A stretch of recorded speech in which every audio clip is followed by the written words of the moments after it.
Let's review what we did during Read 1 and Read 2. After our first read through, we circled tricky words and we used context clues to determine their meaning.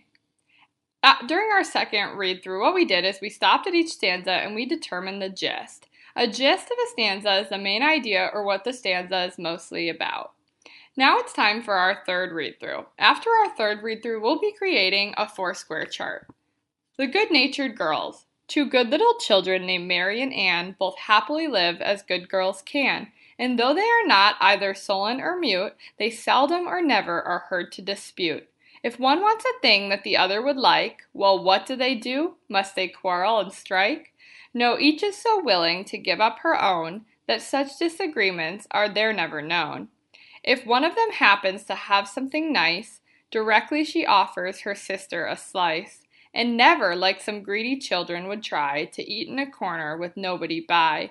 When Papa or Mama has a job to be done, these good little children immediately run, nor dispute whether this or the other should go. They would be ashamed to behave themselves so. Whatever occurs in their work or their play, they are willing to yield and give up their own way. Then now let us try their example to mind, and always, like them, be obliging and kind.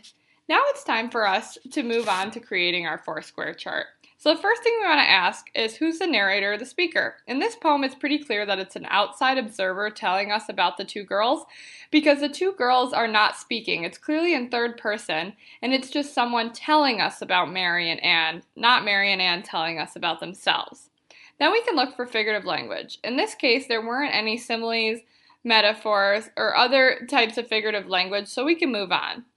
For the mood and the tone, you want to look for key words or phrases. So the key phrases I noticed were happily live and good little children. That really tells me that this poem has a happy and a positive mood. Finally, it's time to determine the theme. The theme is the lesson that the author wants to teach us. And in this case, at the end of the poem, the author says, then now let us try their example to mind, and always like them, be obliging and kind. And so the author's trying to tell us we should be cooperative and kind like Mary and Anne, and we should learn this lesson from them and how they behave.